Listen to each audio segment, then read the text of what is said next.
All right, so I might be jumping a little bit ahead of myself here, but I am going to start discussing projections today.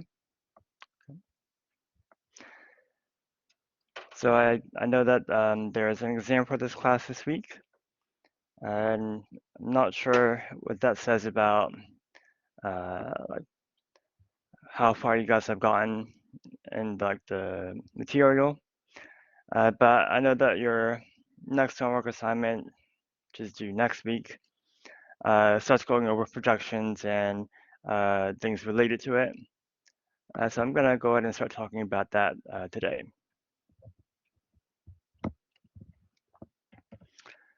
So there's one thing that I want to recall before I start talking about projections. Okay. So this is related to the 4 fundamental subspaces of a matrix. Okay. So I want to in particular recall the column space of a matrix.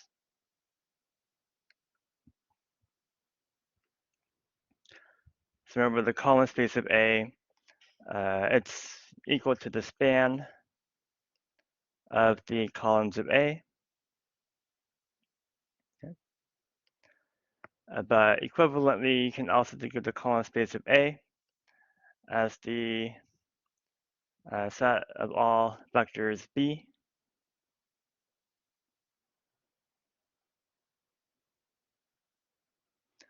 for which this equation AX equals B has a solution. Okay. So in other words, this equation AX equals B will have a solution if and only if B is in the column space of A. Okay. And then I also want to recall another thing that we talked about last time, which is that the column space and the left null space of A, that these are orthogonal complements, in particular them being orthogonal to each other like that. Okay. All right, so these facts will be coming into play today as I talk about projections. Okay. All right. So now let's actually begin discussing, what is a projection. Okay.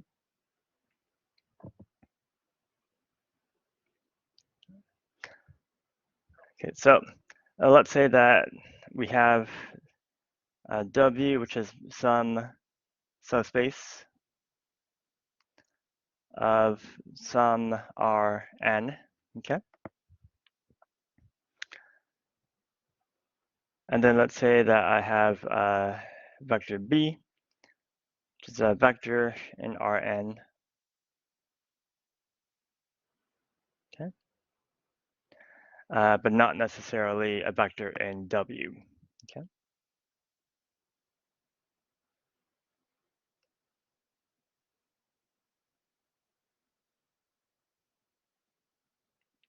Yeah. So I'll try to draw a little visual of what we have so far. So W is a subspace of Rn. I'm going to draw W as if it were a plane in this picture, but it doesn't have to be a plane or two-dimensional. Okay. For my picture, I'll depict it as a plane. Then we have a vector B, which is not necessarily in W, so I'll draw a vector B kind of like that. And so in this picture, B is not in W, so it's kind of sticking outside of it. Okay. All right. All right. So now in this picture, I'm going to add another vector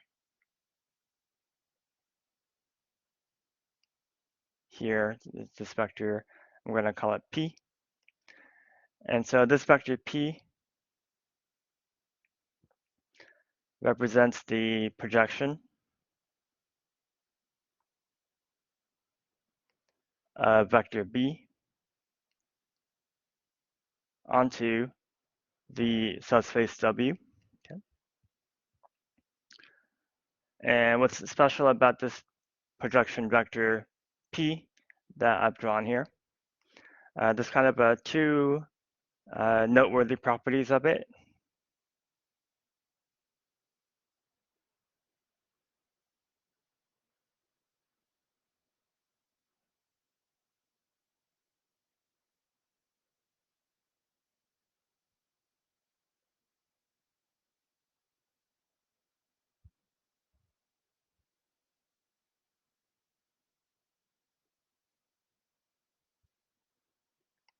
Or at least there's two characteristics that I want to highlight in particular. I guess there could be more than two.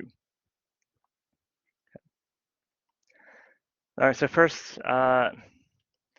this vector P that I've drawn, amongst all the other vectors in W, this vector P is the one that is closest to vector B. Okay. So I'll write this property as P is the vector in W that is closest to vector B. Okay.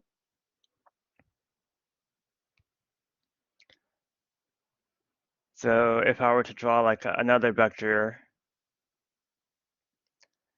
in the plane W in this picture, then the distance from this vector to B, that distance would be larger than the distance between B and its projection, okay?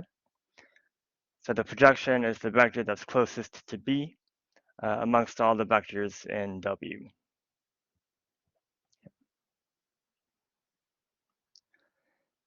The other kind of defining feature of the projection vector, if we take a look at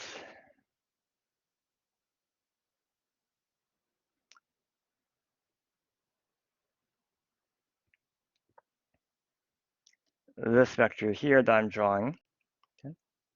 So this is the vector connecting from P to B, okay? And this vector here, they often refer to it as the error vector in this class. This vector connecting from P to B, it's simply the difference between them, B minus B. Okay. So again, this is referred to as the error vector, and that's why I'm using the letter E for it. So this vector E makes a right angle with with the subspace W. Okay.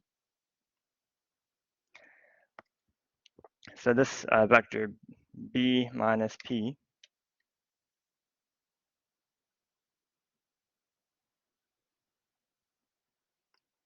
it is orthogonal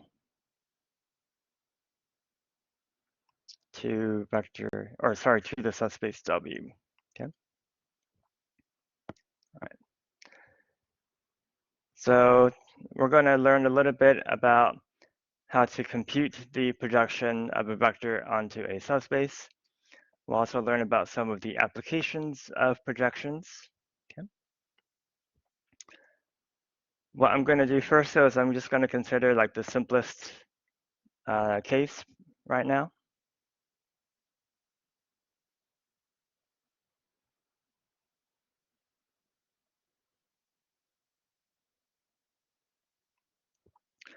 So the simplest case is going to be when W is a one-dimensional subspace.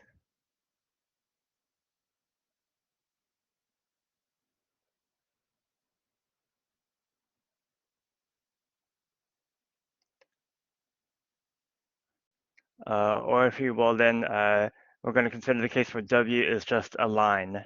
Okay.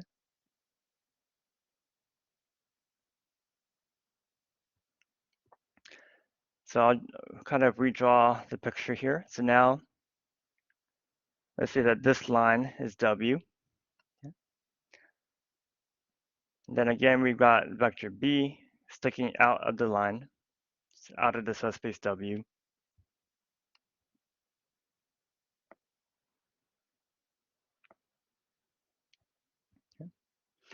And let's say that we have some vector A, which spans the line W. Okay, so I've drawn such a vector in the picture.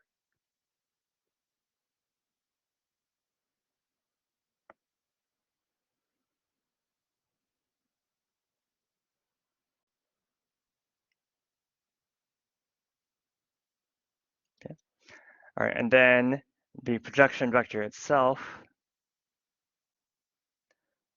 would be this vector here that I'm drawing in this kind of yellowish color, yellow-green sort of. So let's label that vector as P, the projection vector.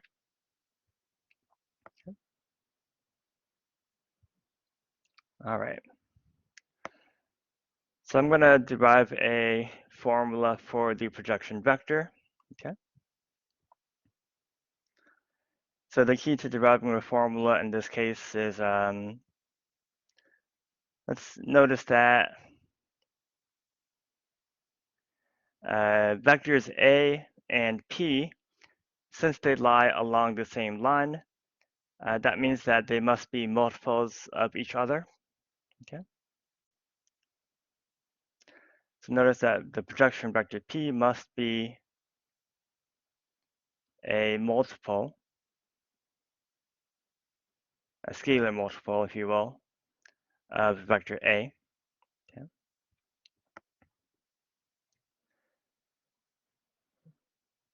So we can say vector P is some scalar x hat times vector A. Okay.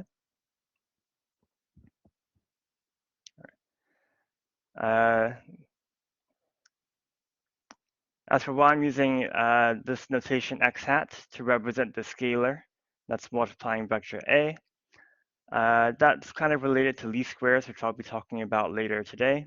At least I plan to talk about it later today. But for now, x hat is just some scalar. And we're just writing out the fact that the projection vector P is a scalar multiple of vector A. Okay. All right. Now we also know that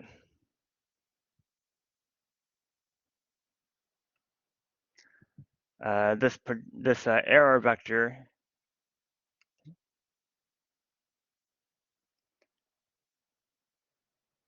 So since this error vector is orthogonal to the line W, it is in particular orthogonal to the projection vector P, and also in particular it is orthogonal to the vector A as well.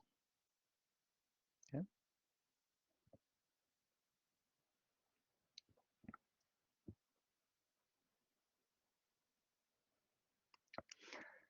Now, for two vectors to be orthogonal to each other, that means that their dot product is equal to 0. Okay. So since this error vector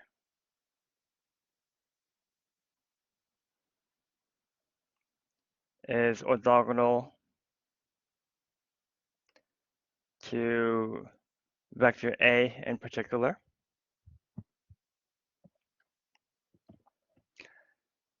so we know that the dot product between the error vector and A must be 0.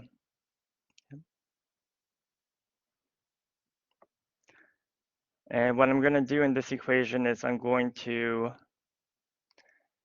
substitute in for P. I'm going to substitute in for x hat A.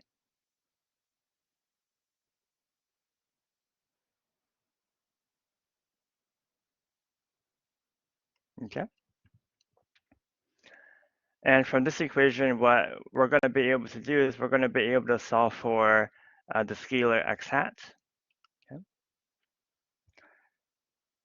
So to solve for the scalar x hat, I'm going to first use property of dot product, which allows me to distribute the A into the parentheses.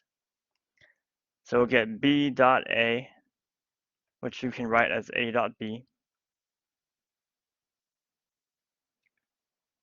minus, and then here we're going to get x at a dot product with a.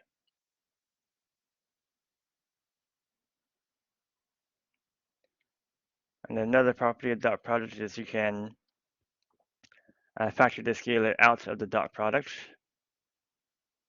So that's why I have the x at outside of this parentheses.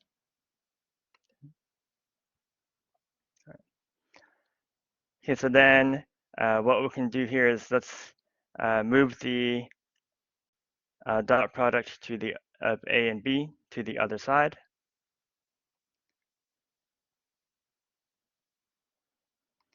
And then once you move a dot b to the other side, we can solve for x at if we divide by the dot product of a in itself.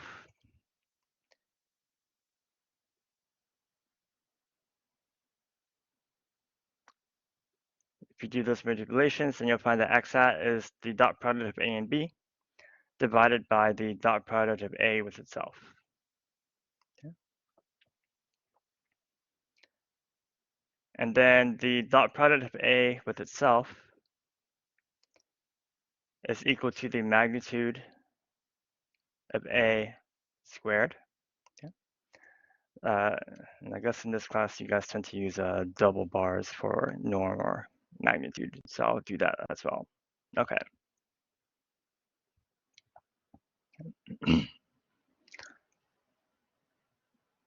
All right. So what we did just now is we solved for the scalar x hat. So what I'm going to do is I'm going to plug it into this equation up here now. And in doing so, we get this formula for the projection vector. So we have this scalar a dot b over a dot a, or the norm of a squared. So you have that scalar times vector a. Okay. This here gives us a formula for the projection vector p. Okay.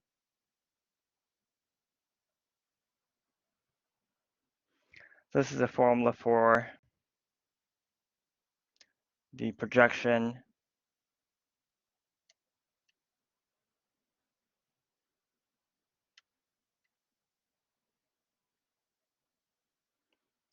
of some vector b onto the line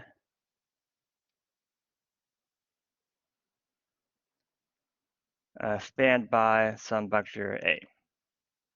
Okay. All right.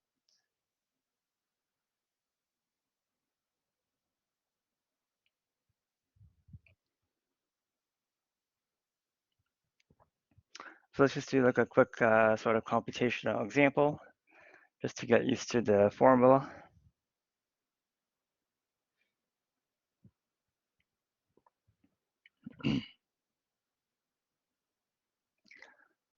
Okay, so let's say that we want to compute the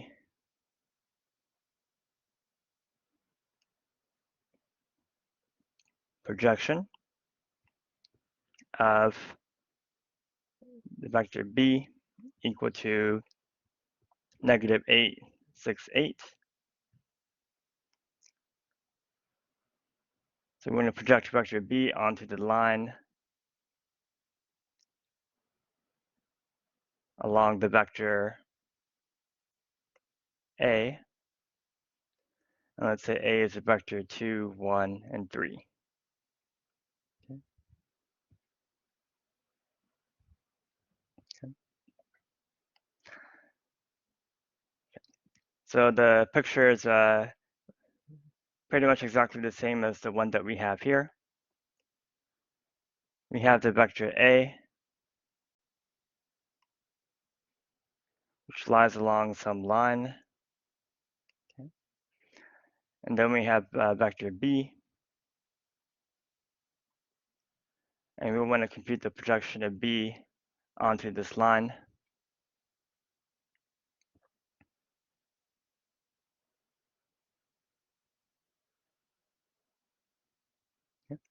So in this picture, the projection would be this vector here. Okay. So to calculate the projection vector, we have this formula for it, which we just derived.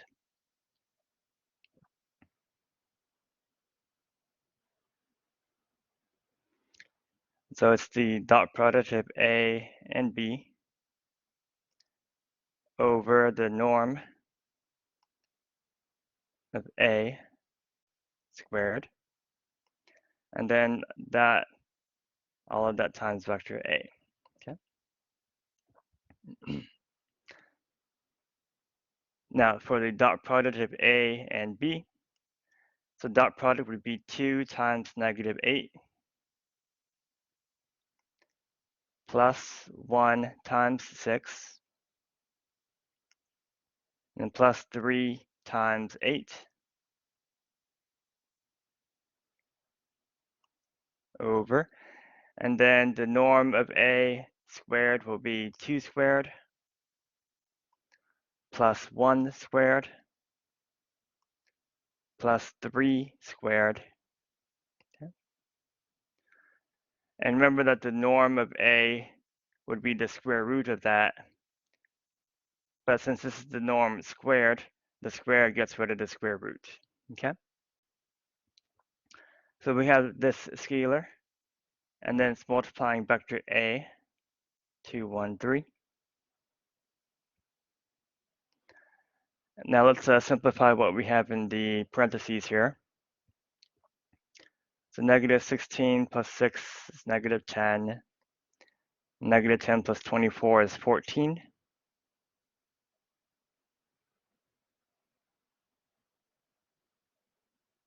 So in the numerator we have 14, and the denominator we have 14 as well, okay? And here the numbers work out kind of nicely. We can just cancel all this out altogether. It's just all equal to 1. Oh, so that's maybe a little anticlimactic. Well, okay. So in this case, the projection vector happens to be equal to the vector 2, 1, 3 itself. Okay. Wasn't expecting that, but I guess that's interesting. So, okay.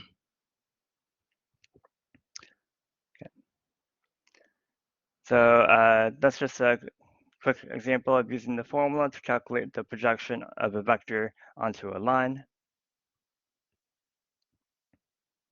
Let's say that we want to find the distance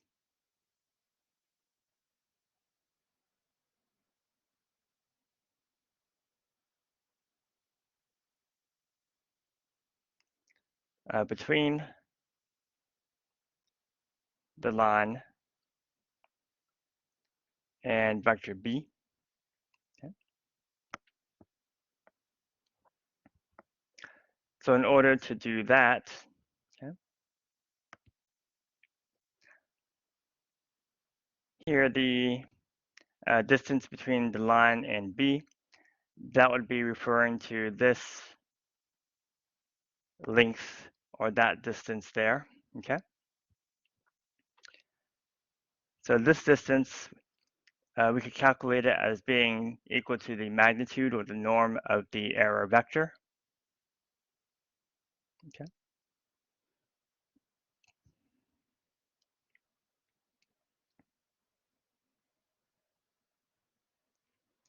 Okay.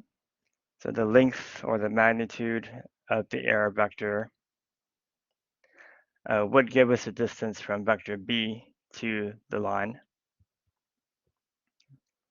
So let's compute the error vector first, which again, the error vector is B minus P. Okay. So first, let's just do the difference between B, which is negative 8, 6, 8,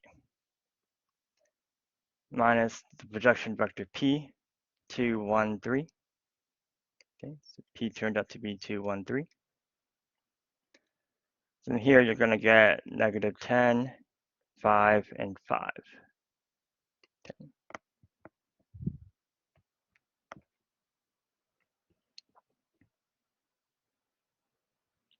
Okay. So then if we compute the norm or the magnitude of the error vector,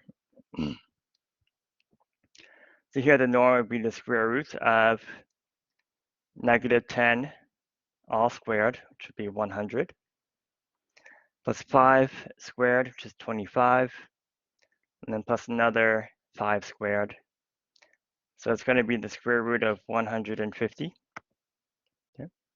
So then that would be the distance between the vector B and the line along vector A. Okay.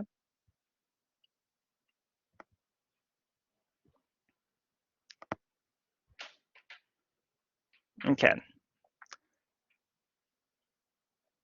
Oh, and then give me 1 minute.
All right, let's see here.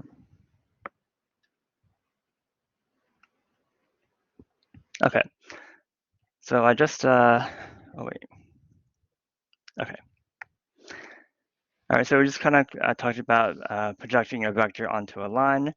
So before I go on to a more general case of just projecting a vector onto like an arbitrary subspace, I want to discuss some of the applications of projection.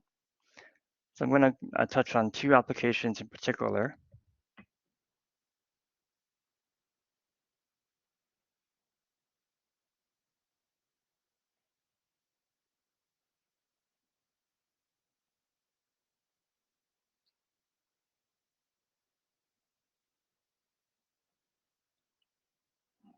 Okay.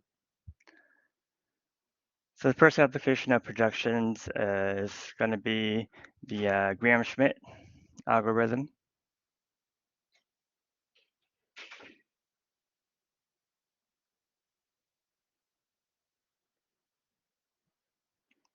So I'll kind of explain what this Gram-Schmidt algorithm is, what it does, the formulas for it.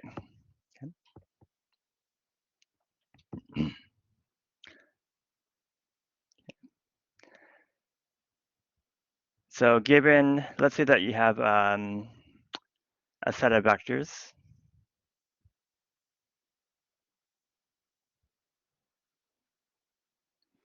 Let's say you have like vectors v1,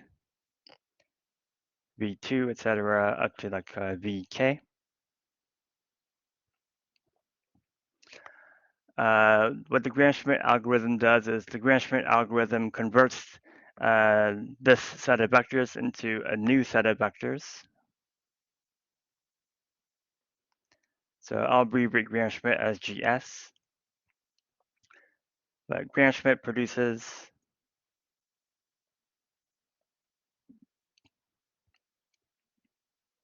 a new set of vectors. I'll call them W1 to W. Well, I'll use U instead, I think. I'll call it U1, etc. to UK.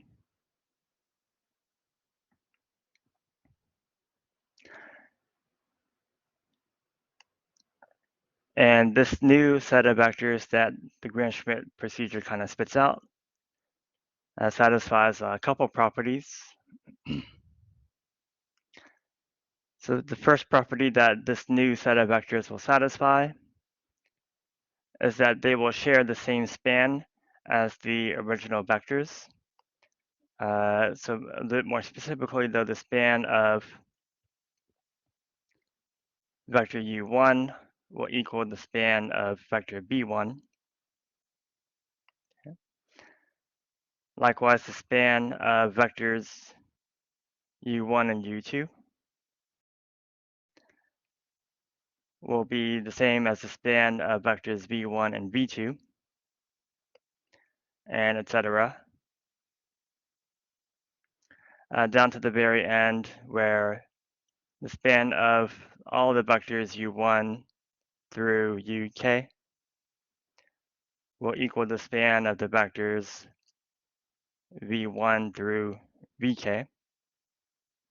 Okay. So roughly speaking, Gram-Schmidt preserves this new set of vectors that gets produced, shares the same span as the original vectors, and Gram-Schmidt kind of preserves the span at like each step of the process. Okay. So that's the first property of this new set of vectors that Gram-Schmidt will produce. But perhaps more importantly is the second property, which is that this new set of vectors that Gram-Schmidt outputs, these vectors are going to be orthogonal to each other.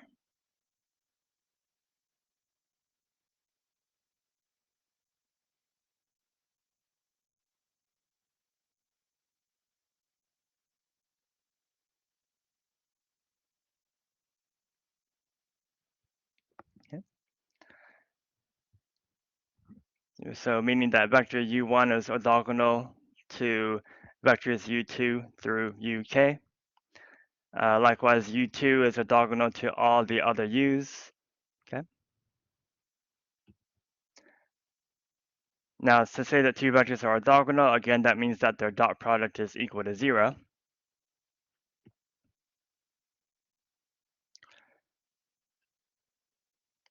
So here we could maybe write this condition as saying like u I dot product with uj. That dot product will be 0 whenever I is different from j. Okay. So any two of these vectors will be orthogonal to each other, essentially is what we're saying. Okay.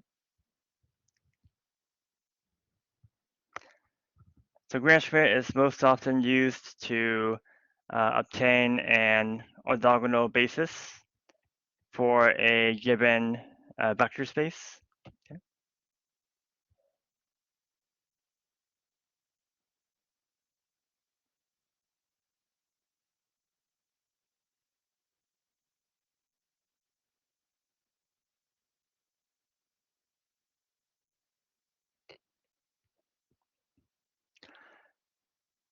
So specifically, if you have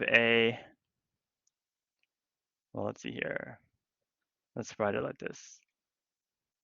So let's write it as Gram-Schmidt is most often used for, well, I guess it doesn't really matter. How did I write it before? Let me check my original wording.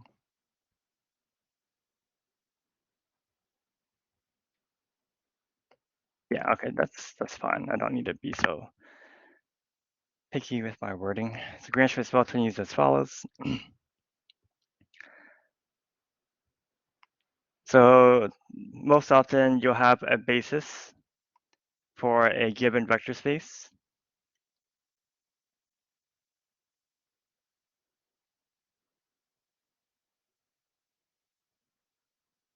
Let's call the vector space, well, let's call it V. That's fine. So then you apply the Gram-Schmidt algorithm to these original vectors. You get a new set of vectors U1 through UK.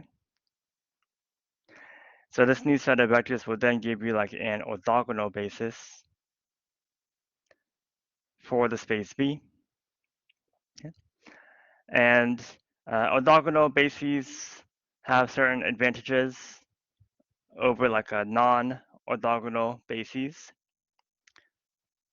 And so I will touch on one of those advantages later today.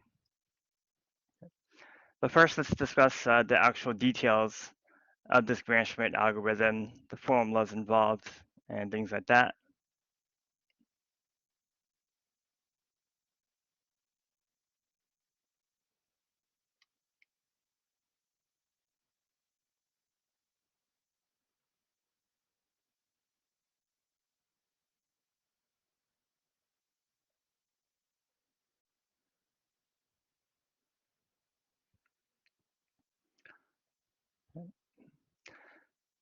So here's how it works. Okay, so we're gonna take this new set of vectors that we're gonna get from Gram-Schmidt. We're gonna compute each of these vectors like one at a time. So the first vector, U1,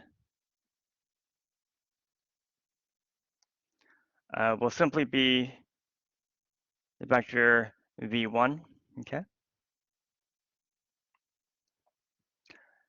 Next, to get the vector U2, okay? Now we want vector U2 to be orthogonal to vector U1. And we also want U1 and U2 to share the same span as the original V1 and V2. So the way we're going to make that work is we're going to take the vector U2 to be the vector V2 minus the projection of V2 onto vector U1, okay? And I'll draw a little picture of that real quick. So let's say if this were vector V1, let's say this is vector V2.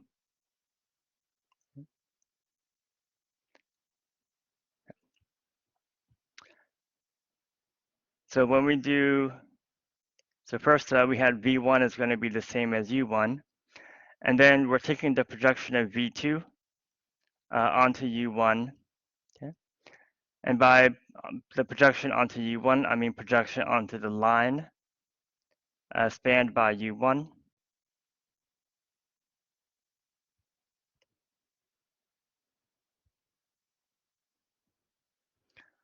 So then like here in this picture, this would be like the projection vector.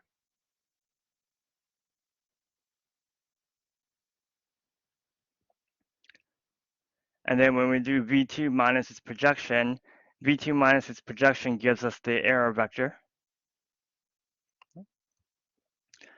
And in my previous pictures, I was drawing the error vector over here.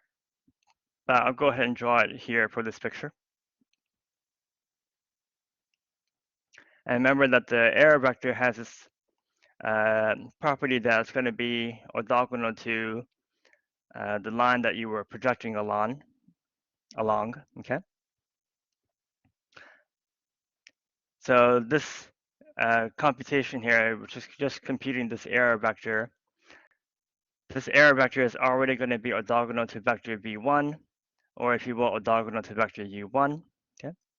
And that's what we wanted. We wanted another vector u2, which is orthogonal to vector u1. So that's kind of the idea of just subtracting the projection. And then also, in this picture, you can maybe kind of see it how vector u1 and vector u2, which is essentially this error vector, okay? That u1 and u2, they span the same plane as vectors v1 and v2. Okay? So in that sense, you have like the span of u1 and u2 is still the span of v1 and v2. Okay? So that's kind of the idea of that next step of the Gram-Schmidt algorithm.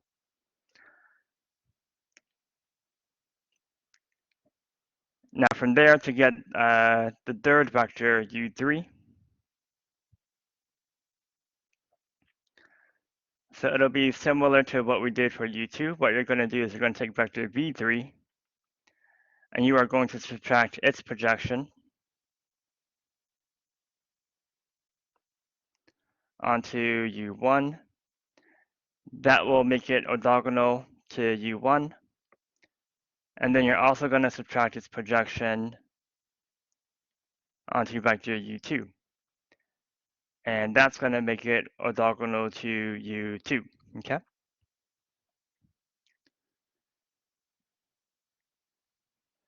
And then you can kind of generalize this idea. So in general, to compute, say, like vector uk in the Gram-Schmidt algorithm, you'll take vector vk, and you're going to subtract its projection onto u1 minus its projection onto u2, and so forth, all the way down to the last vector. And you're going to subtract the projection of vk onto, so the last one that you would have constructed would be uk minus 1. And then once you subtract all those projections from vk, that will give you the vector uk. Yeah.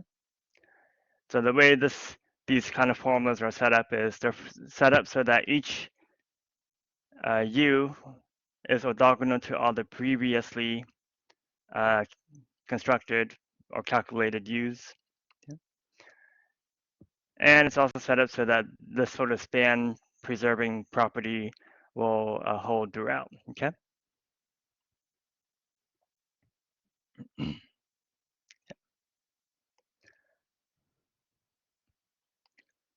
So let's do like a small example now of using the Gram-Schmidt algorithm.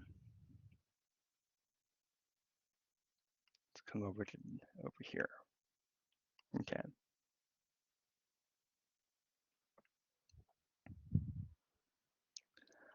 So let's say we're given, let's say maybe we had 3 vectors, v1,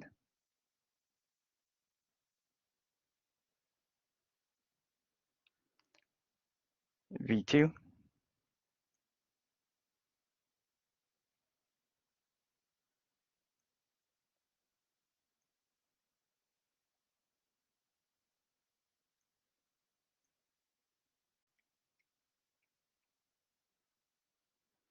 and then one more v3.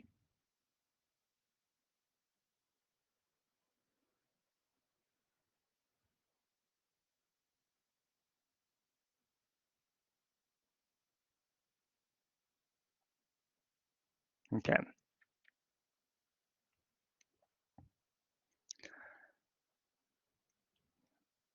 And then, so we have these 3 vectors, and let's let v be the span of these 3 vectors that we were given. And then let's say we want to find an orthogonal basis for this vector space V that we have.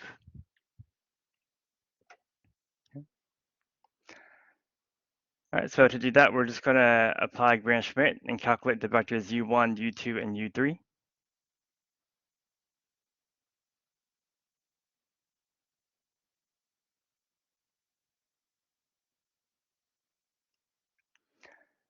So first, vector u1 will simply be equal to vector v1. Okay. So then vector u1 would simply be the vector 1, 0, 2, 1.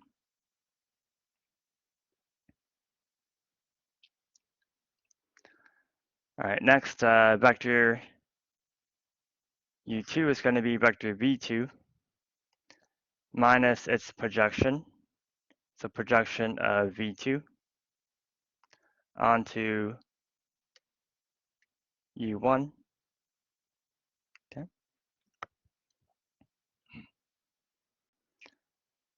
All right, and this projection of v2 onto u1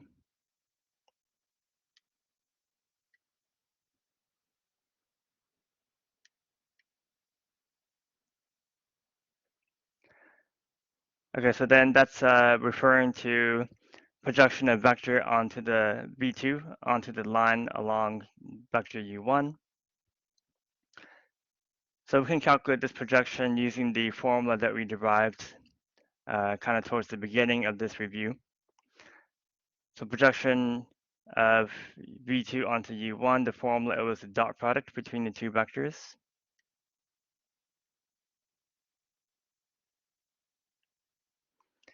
And it's over u1 dot product with itself, or norm of u1 squared. And then it's that scalar times vector u1, okay?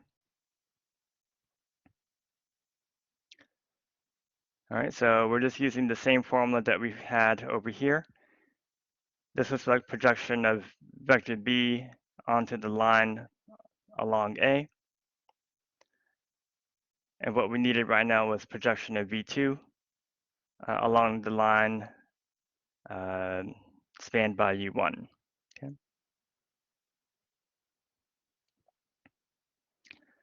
So here, let's plug in our numbers and let's just do the computation. So V2 is 1, 2, 1, negative 1. That's vector V2 here.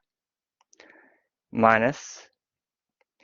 And then here in the numerator, we're going to do U1 dot product with V2.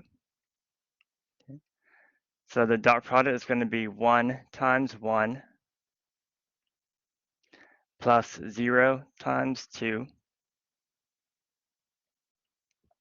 plus 2 times 1 plus 1 times negative 1, so minus 1.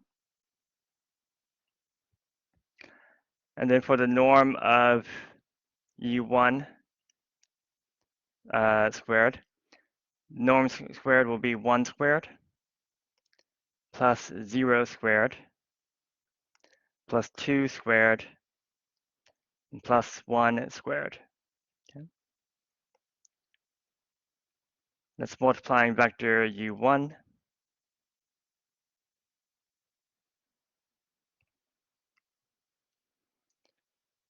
And then let's just see what that leaves us with. So we got here in the numerator, that's all going to be equal to 2. In the denominator, that's all going to be equal to 6. So you've got 2/6 or 1/3.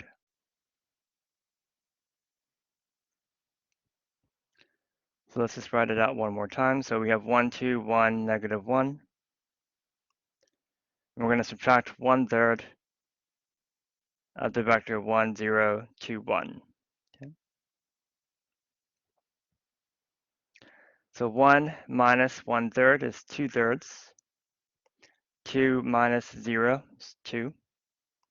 1 minus 2/3 is 1/3.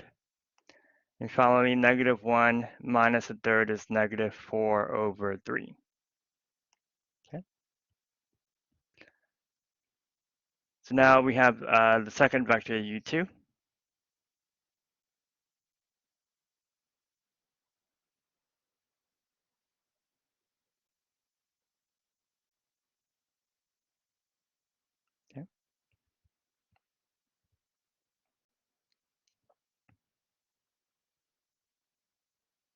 All right.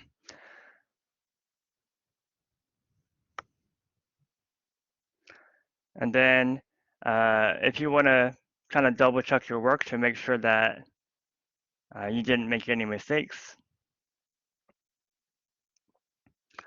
what I would recommend to check your work is U2 should be orthogonal to U1. Okay.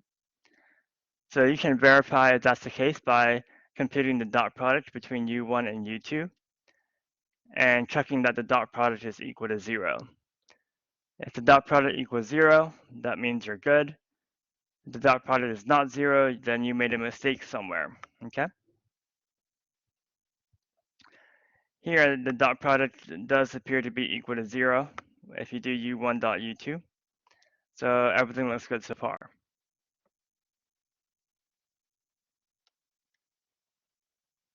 Okay. Now, lastly, we need to compute U3. Okay. So U3 is going to be V3, and then you're going to subtract the projection of V3 onto U1 and also onto U2.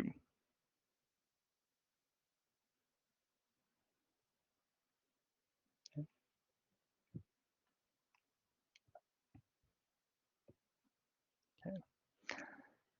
So I'll expand the formula out a little bit. So I'll plug in the formula for projection that we have. For projection of V3 onto U1, that's U1 dot product with V3 over the norm of U1 squared times vector U1. And then we also have minus, and then projection of V3 onto U2. That will be U2 dot product with V3 over the norm of U2 all squared times vector U2. Okay?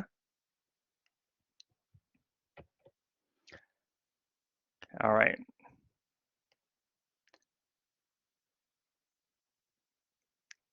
So then let's plug in the numbers that we have again. So vector V3 is 2, 1, 0, 1.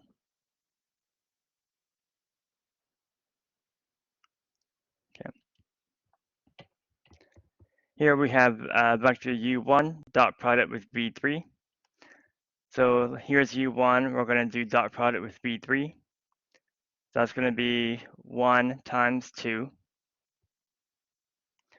plus 0 times 1 plus 2 times 0 and then plus 1 times 1.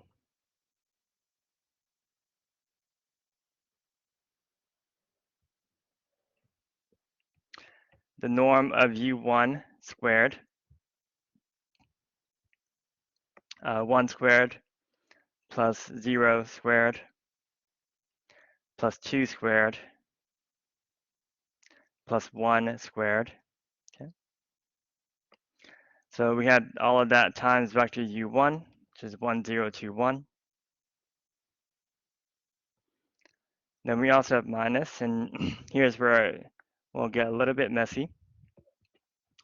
So now we're going to do vector U2 dot product with V3. Okay.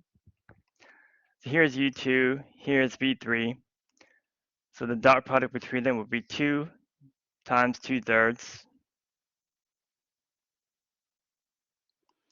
plus 1 times 2 plus 0 times 1/3 and plus 1 times negative 4/3, so minus 4/3. Okay.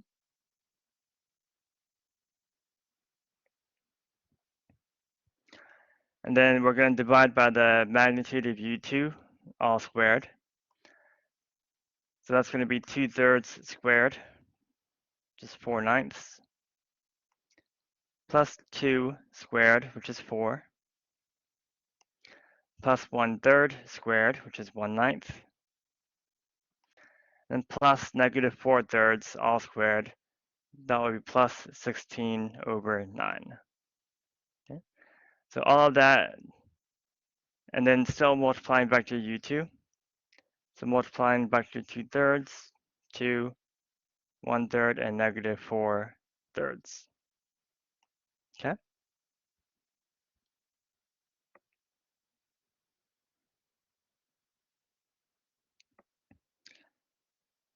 So let's just do a little bit of simplification now.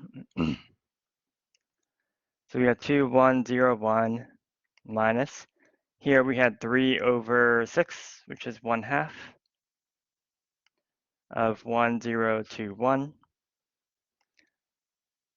And then let's see what we have over here. So here in the numerator, we have 2.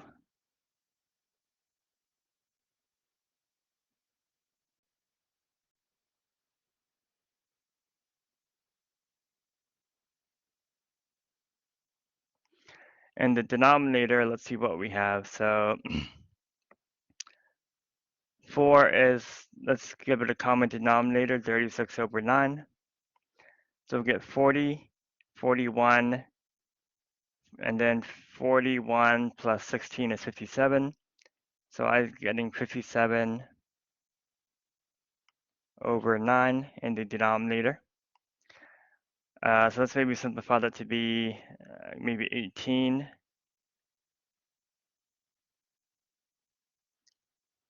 over, well, so I'm just multiplying by the reciprocal. So it'll be 18 over 57. And I think 3 goes into both of these numbers. So 18 divided by 3 is 6. 57 divided by 3 is 19, okay? So we're going to have minus 6 over 19. That's what all of this reduces to there. And then still multiplying back to U2. So 2/3, 2, 1/3, and negative 4/3, okay?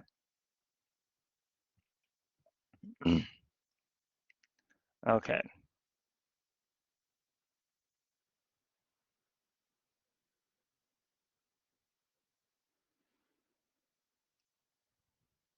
And finally, let's just do the arithmetic real quick. 2 minus 1/2 is 3/2. And then we're going to minus 6 over 19 times 2/3. I think that'll be minus 12 over 57.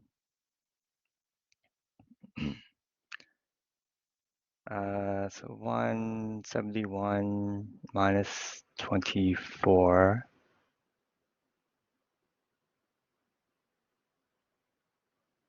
So I think that's going to be 147 over 114. 1 minus 0 minus 12 over 19. 7 over 19. Okay. 0 minus 1. We're going to minus 6 over 19 times 1/3. Should be 2 over 19. So I think that's minus 21 over 19.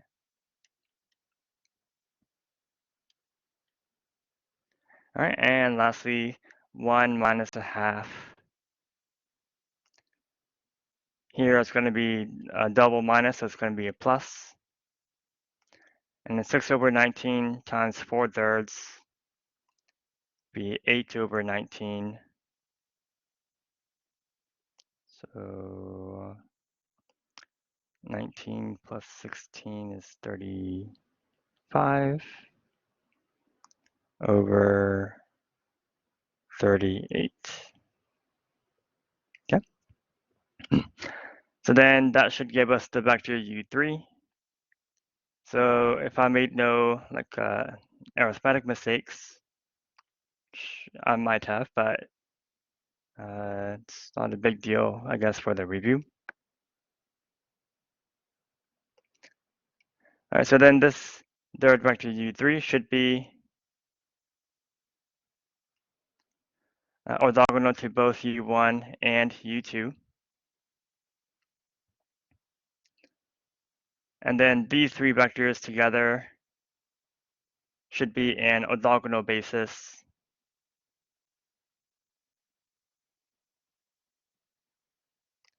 for V, where V was the span of V1, V2, and V3, okay?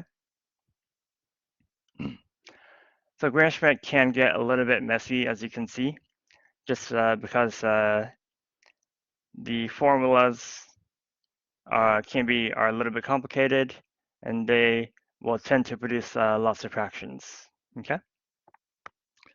If you're lucky, then maybe your instructor will set up the numbers to work out nicely, although I think based off what I've seen of the homework assignments so far this semester, probably won't be the case. So be ready for that. All right. Okay, so that's an example of doing Gram-Schmidt.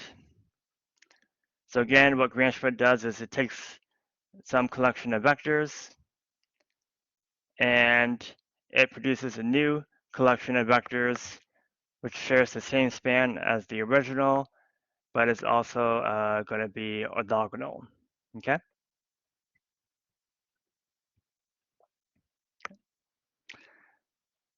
So I'll continue the discussion of projecting a vector onto like a more general subspace. So far this review, we've only talked about how to project a vector onto a line. So I'll save it for the next review next week, how to project a vector onto a more general subspace. I'll talk about least squares, which is another application of projection. I guess for the remainder of this review, I would like to just elaborate a little bit more on Gram-Schmidt and why it's useful to have an orthogonal basis for a vector space.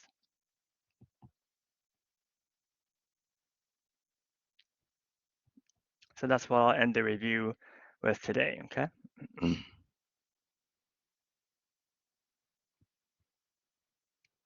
Okay.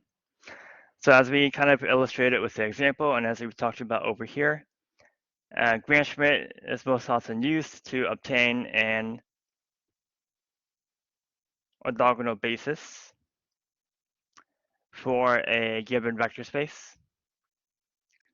So let's ask the question, why would we care about having an orthogonal basis?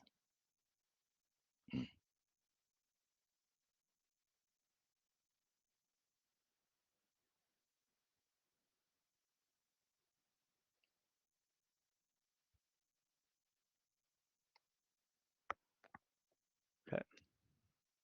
So why is it useful to have an orthogonal basis? I guess there are a couple of ways that one can answer this question, but I'll give one particular answer for why they might be useful.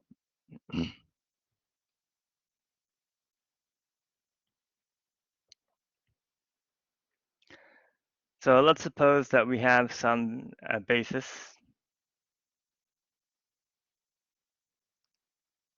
for some vector space, so v1 through vk.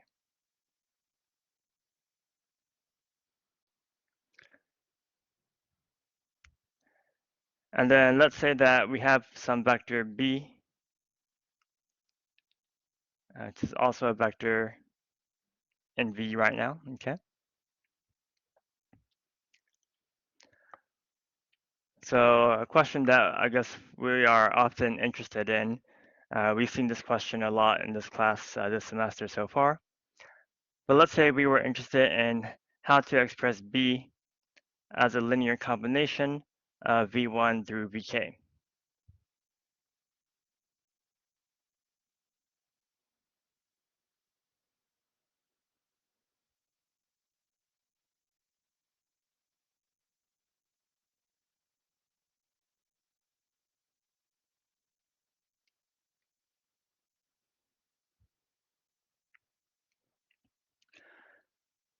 Okay, so what we would do is we would form a combination of the vectors V1 through Vk. we would set it equal to the vector b, and then we would need to try to solve this equation for the coefficients c1 through ck.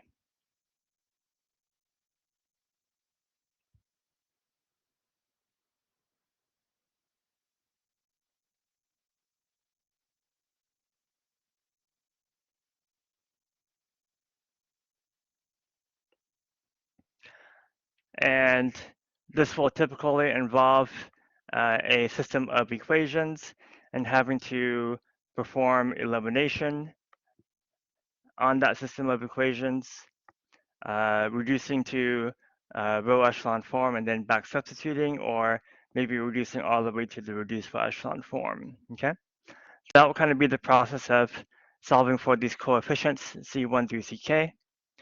And then once you have these coefficients, you would then be able to write B as a linear combination of vectors V1 through Vk. So that takes a little bit of work to solve the system of equations for the coefficients.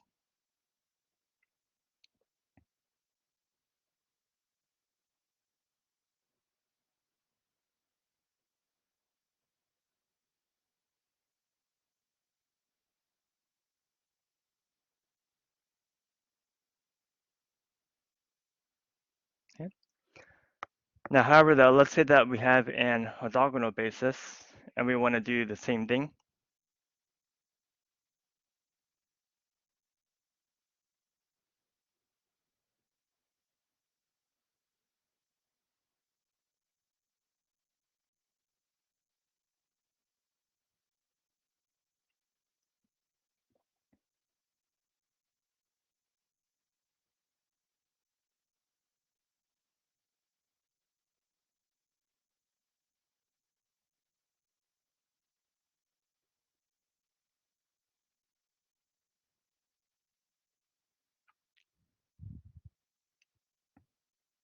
All right. So here, let me set up the equation. So we'd have some combination of vectors u1 through uk.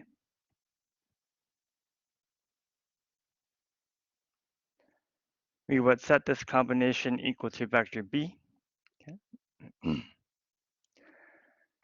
And now, in order to solve for these coefficients, whereas before we would have to, solve a system of equations for the coefficients, here, because our vectors are orthogonal to each other, there's actually kind of a trick that we can use to solve for the coefficients more directly, okay?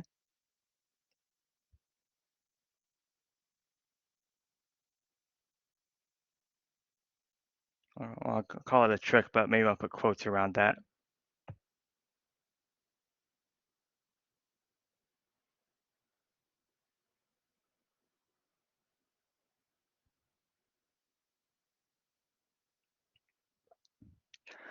So remember that to say that these vectors are u1 through uk, to see that they are orthogonal to each other, that means that the dot products between each of them will be equal to 0.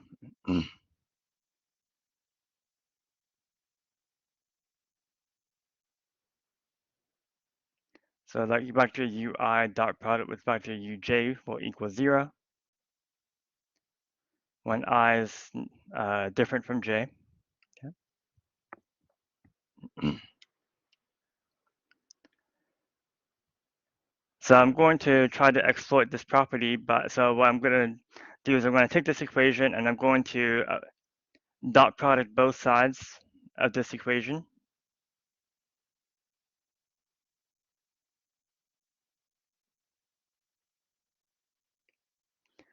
With vector, whoops, that should be a u.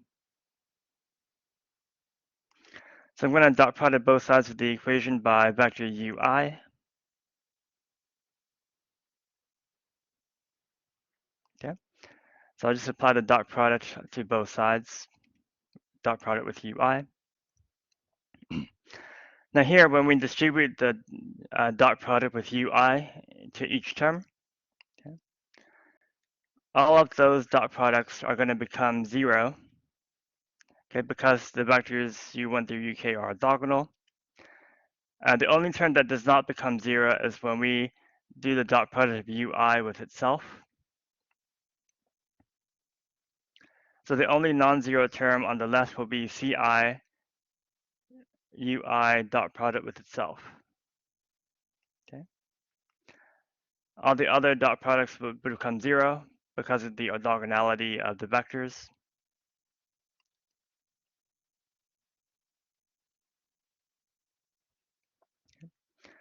All right, and so here we can actually solve for the coefficient ci if we just divide this to the other side.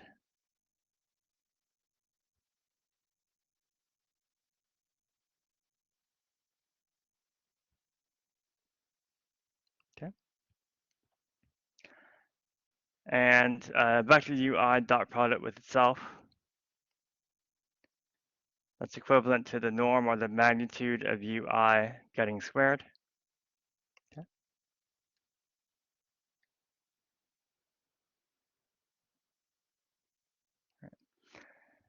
So in other words, we have sort of a simple formula for calculating the coefficients.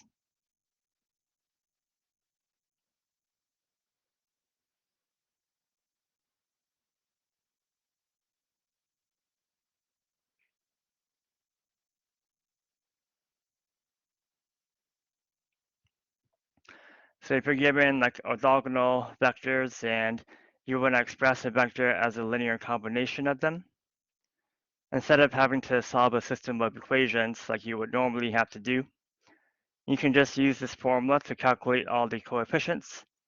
And then once you know all the coefficients, you can then write your vector as a linear combination of your given orthogonal vectors, okay? So you can only do this if your vectors are orthogonal though.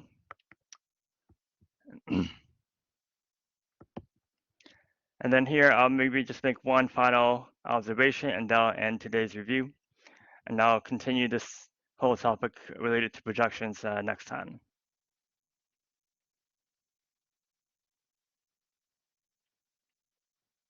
So what I just want to kind of touch on as one final note is, if we take this formula for Ci and we plug it back into this equation,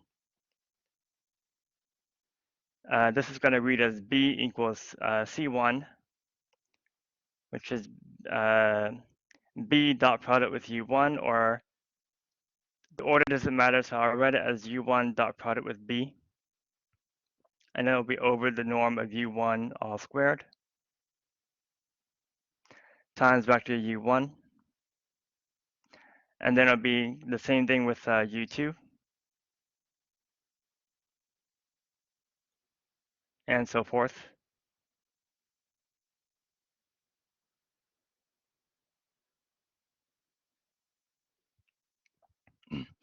And if you look at these expressions that we have here, it should look familiar to you, but that's actually the formula for the projection of B onto the line spanned by U1.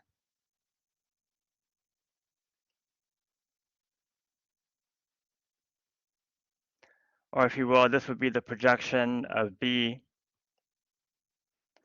onto vector U1. This notation that I was using earlier.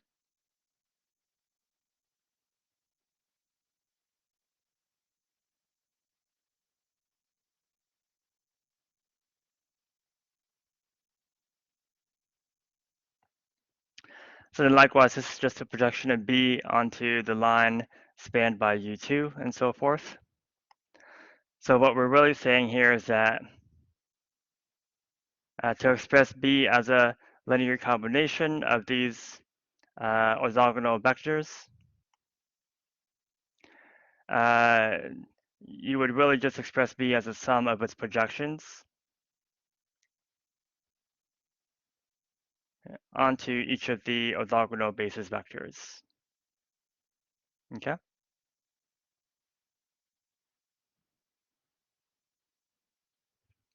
All right. So that's just illustrating one of the advantages of having an orthogonal basis, that you have a simple formula for the coefficients, when trying to express a vector as a linear combination of the orthogonal basis vectors. Okay, so I'll end the review with that, and we'll resume next time.